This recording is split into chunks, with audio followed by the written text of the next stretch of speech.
પહેલી વાત છે આ ટીનેજરો માટે મેં સીટ એટલા માટે ગોઠવી દઈએ કે કમ્ફર્ટેબલ ઝોન માં છે. છોરી આમ 15 વર્ષની હોય ને મોબાઈલ મચડતી હોય ને મમ્મી કહે એ પાણી ભરી આવ નથી ગરમો બધાની વાત છે બધાની વાત છે જનરલ વાત હા આ શું હે તમને અત્યારે 15 વર્ષની ઉંમરે તમને મોબાઈલ તમને ગુલામ બનાવી દે શું મોબાઈલ ને વાપરવાનો હોય મોબાઈલ આપને વાપરી રહ્યો હે શું જોઈએ ના નથી ઘરમાં એસી હોવું જોઈએ ફોર વ્હીલ ગાડી હોવી જોઈએ મોબાઈલ 1.5 લાખ નો હોવો જોઈએ બધું હોવું જોઈએ પણ એ આપણે એને વાપરવાનું હોય જ્યારે એ સાધનો જ્યારે આપણે વાપરશે ને તેથી ગુલામી તેથી દુઃખ ઊભું થાય શું હે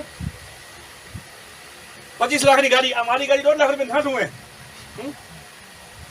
પણ એ ગાડી મારા માટે છે ગાડી માટે હું નથી મારા માટે ગાડી છે આપણે 5 લાખ 5 કરોડ બંગલો બનાવ્યો હોય તો એ બંગલો મારા માટે બનાવેલો હોય કે પરમાત્માનું ભજન કરી શકું એટલે મારે 5 કરોડ બંગલો સમજો તો તે બનાવી નાખ્યો મોજ મારે હું બનાવો 10 કરોડ બનાવી નાખો 10 કરોડ બંગલો આપણે હલવાઈ દે નથી લાગી જઈ સાફ શું કરવામાં હજી વાત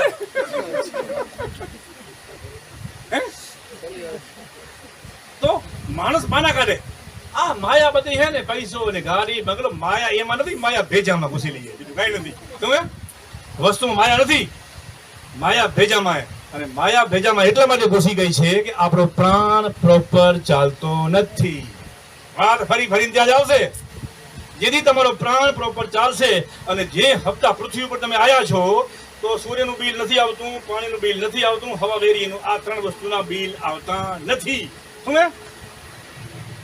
ઈ બિલ તમારે ભરવા પડે અને ઈ બિલ તમને ભરતે આવડી ગયા તો આ જિંદગીમાં અહીંયા મોજ અને મોજ છે આ જીવનનું એક પરમ રહસ્ય છે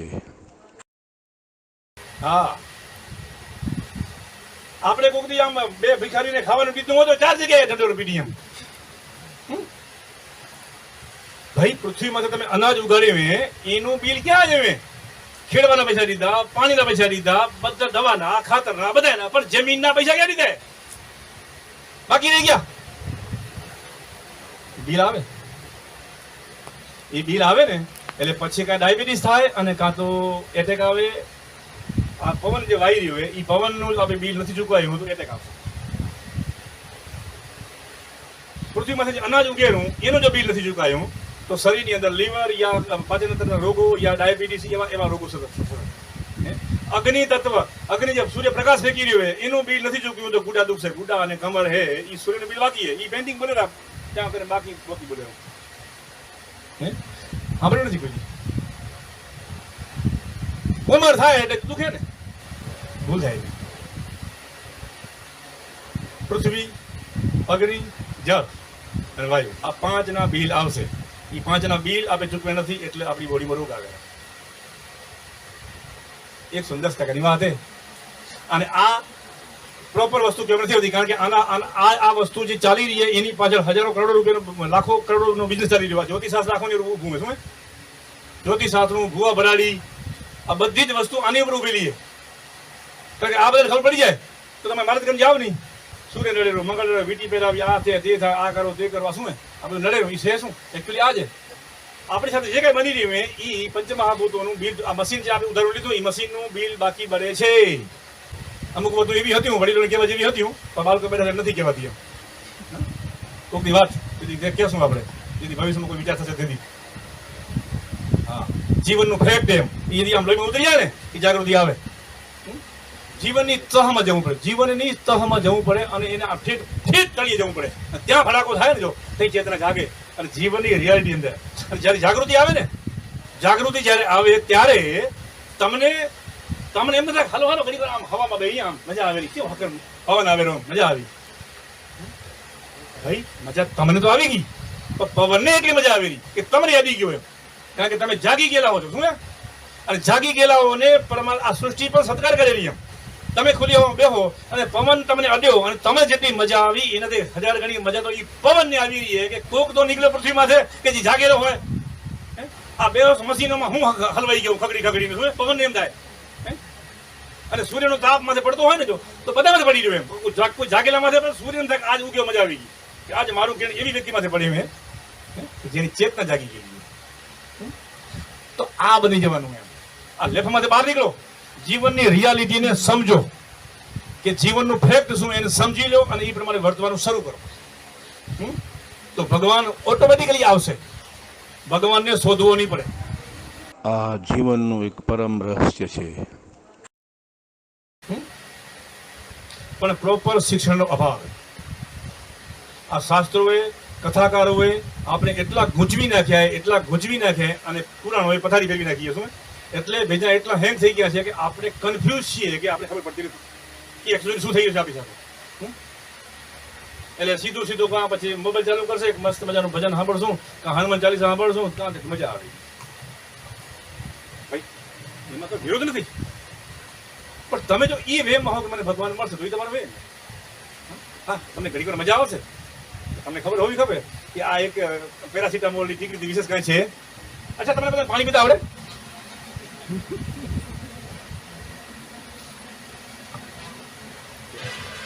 આપણે પાણી પીતા શીખશું. હું પાણી પીશું શીખવું તમારે.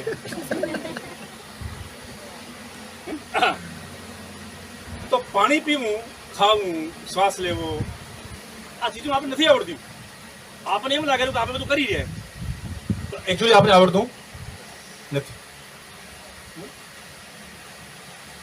ઓકે, હવે હું પાણી પીશ અને તમે ખાલી જોજો. શું કહેવાય? હું શું બોલ્યો? જો. Okay, done.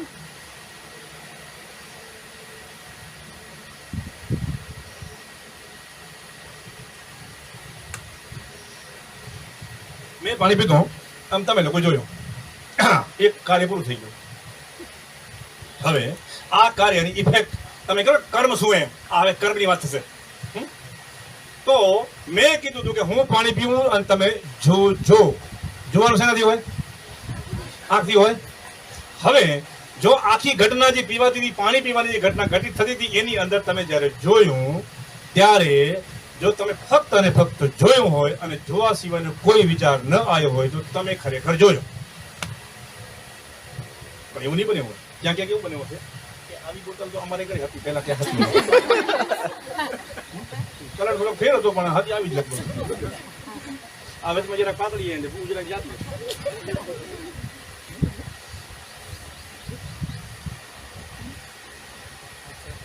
આપણે વાત કરી હતી. આપણે ખાલી શું કર્યું? જોવાની વાત નથી. હે, આ વચમાં આવી જાય. ઢાંકણું નહીં આવે તો મજરે કામ હતું. પછી હાલી ની હમણાં તૂટી પડી.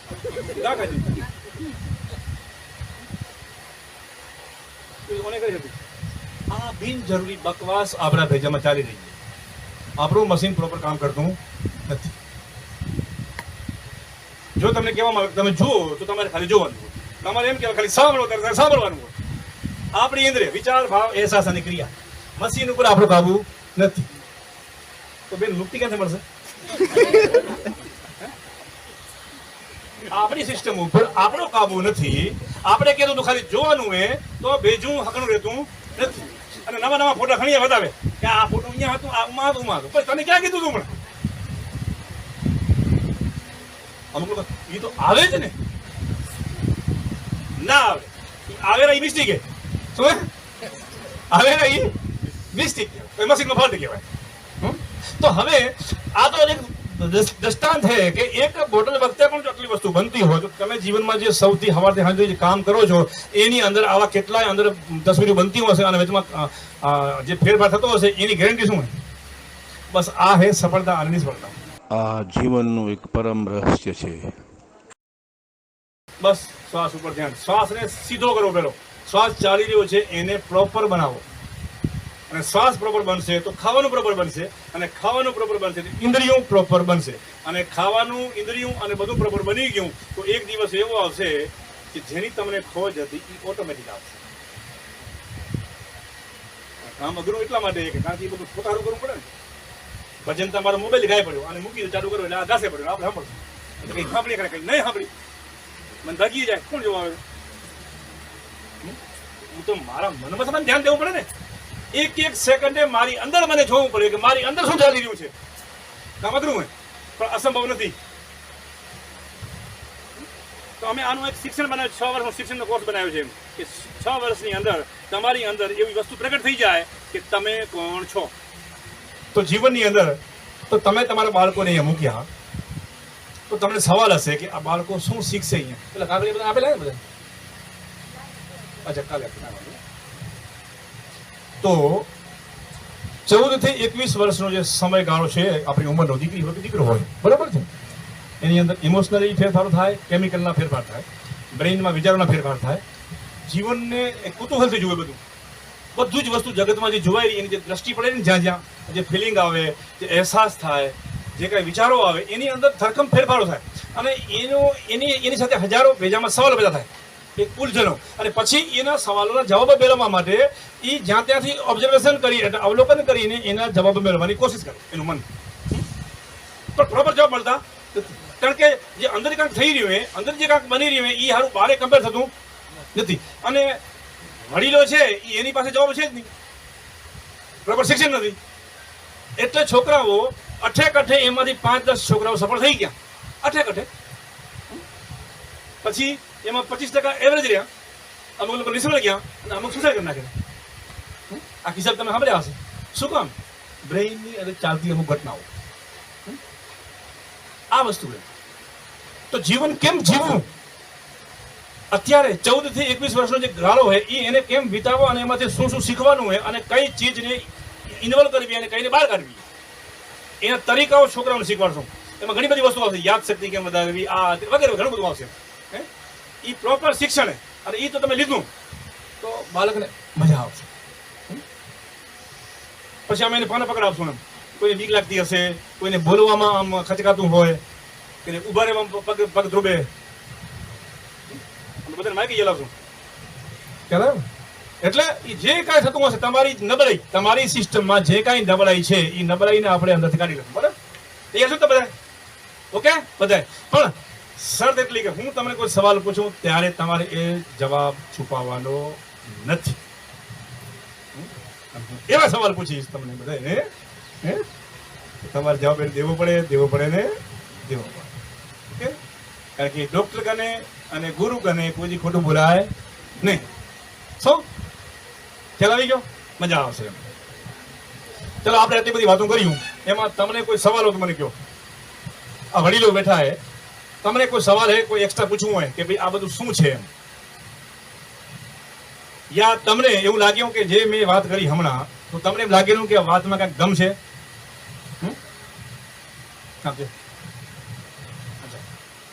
મને તું મને પૂછો રહ્યો.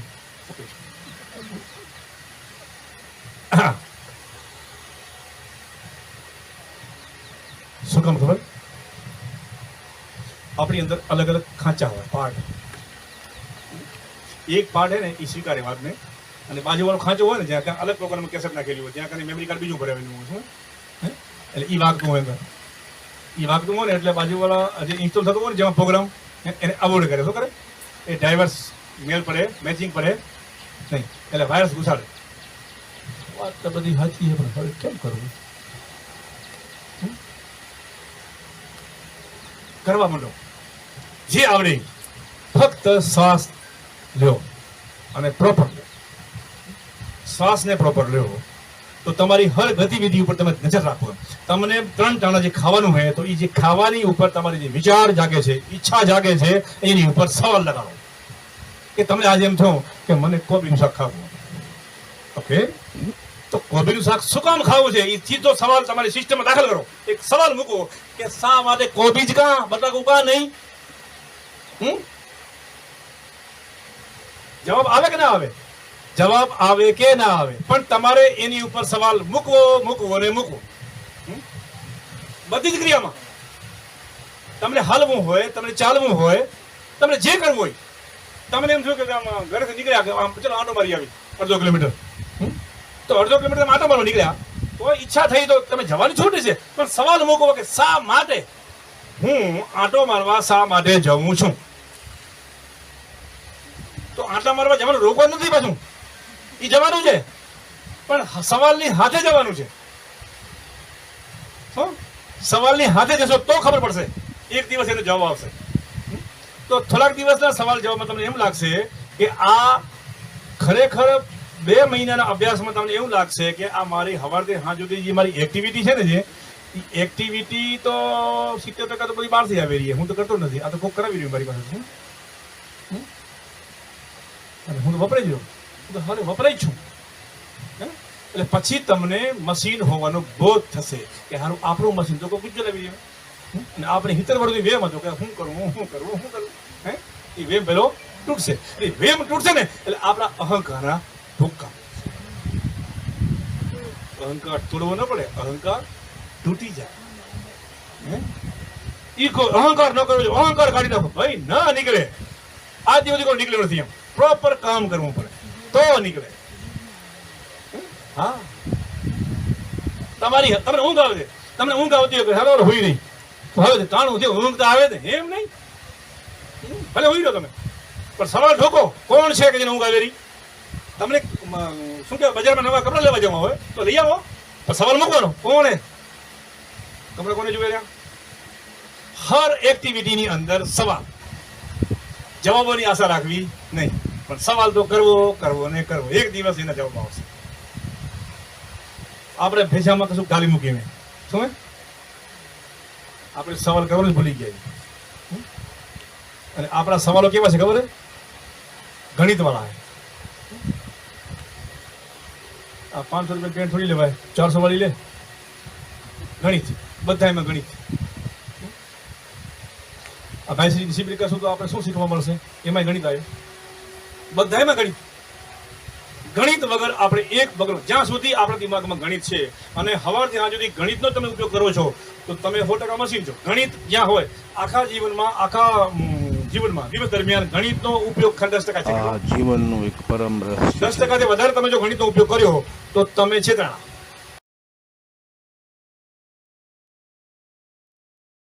ગણિત બહુ ઓછી જગ્યાએ કામ કરે અને ખાલી પ્લાનિંગ જ આવે. એ પ્લાનિંગ કરી નાખ્યો એટલે ગણિત પૂરું થઈ ગયું. પછી ગણિત સાઈડમાં અને તમારી મેમરીમાં આવી ગયું. પછી એનું ગણિત ના હોય, પછી કરવાનું હોય. પણ મન છે ને જે એક ગણિત. અને બીજું છે રિસ્ક ફેક્ટર. રિસ્ક ફેક્ટર આપણી પાસે હોવું જ જોઈએ. કમ્ફર્ટેબલ ઝોનમાં તમે જો રહેશો તો કશું કરી શકાશે નહીં. તો વાત આવી હતી 14-21 વર્ષ. તો તમે જે બધા વડીલો છો એને એક ખરેખર ધન્યવાદ દેવા જેવું હોય કે તમે તમારા બાળકોને અહીંયા મૂક્યા. અને તમે તમારા બાળકોને અહીંયા મૂકીને તમે આ સૃષ્ટિનું બહુ સરસ કામ કરી. તમે એક પિતા તરીકે યા વાલી તરીકે તમે તમારા બાળકો ઉપકાર કર્યો અથવા તો તમે તમારી ફરજ બજાવી છે. અને એનો તમને બહુ 3 દિવસ થશે. ખ્યાલ આવી ગયો? તો કરવાનું આ હે કે મારા બાળકો હોય તો મારા જે ટીનેજર બાળકોને મારે પ્રોપર શિક્ષણ મેળવવું જોઈએ. પછી એની લાઈફ એની જોશે. પણ મારા તરફથી મારે ઘરે જેનો જન્મ થયો હોય એને એક ખાસ પ્રકારનું શિક્ષણ, જે દુનિયાની અંદર લેટેસ્ટ વર્ઝન હોય, લેટેસ્ટ ટેકનોલોજી હોય, એનું નોલેજ એની પાસે હોવું જોઈએ. બકવાસ ચીજો ભેજામાં ન હોવી જોઈએ.